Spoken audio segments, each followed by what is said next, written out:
കണ്ണൂർ കായലോട്ട് ആൺ സുഹൃത്തിനോട് സംസാരിച്ചതിന് ആൾക്കൂട്ട വിചാരണ നേരിട്ടതിൽ മനംനൊന്ത് യുവതി ജീവനൊടുക്കിയ സംഭവത്തിൽ കൂടുതൽ പ്രതികൾക്കായി അന്വേഷണം ഊർജിതം. പോലീസ് കണ്ടെടുത്ത യുവതിയുടെ ആത്മഹത്യാക്കുറിപ്പിൽ സുഹൃത്തിനെതിരെ പരാമർശമില്ല. ആൾക്കൂട്ട വിചാരണയ്ക്കിരയായ ഇയാൾ ഒളിവിലാണ്. ആൾക്കൂട്ട വിചാരണയെ തുടർന്ന് യുവതി ജീവനൊടുക്കിയ കേസിൽ നിർണായകമായ ആത്മഹത്യാക്കുറിപ്പാണ് പോലീസ് കണ്ടെടുത്തത്. 3 പേജുള്ള കുറിപ്പിൽ ഒരിടത്തും യുവതിയുടെ ആൺ സുഹൃത്തിനെ കുറിച്ച് പരാമർശമില്ല.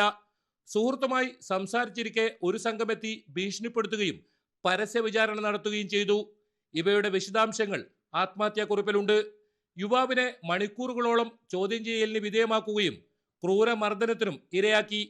സദാചാര പോലീസിംഗ് നടന്നതിന് വ്യക്തമായ തെളിവുകൾ ലഭിച്ചിട്ടുണ്ടെന്ന് പോലീസ് അറിയിച്ചു. മറ്റു തരത്തിൽ ഭീഷണിപ്പെടുത്തിയോ എന്നും അന്വേഷിച്ചു വരികയാണ്. തലശ്ശേരി ASPയുടെ നേതൃത്വത്തിൽ ഒരു ടീം നമ്മൾ ഈ കേസിന്റെ അന്വേഷണത്തിന് വേണ്ടി രൂപീകരിച്ചിട്ടുണ്ട്.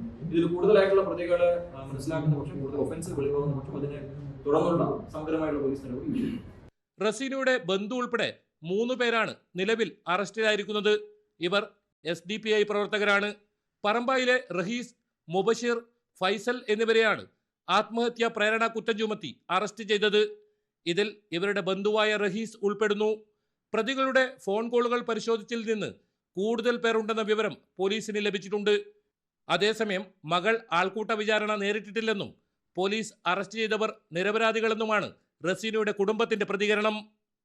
ന്യൂസ് 18 കാസർഗോഡ്.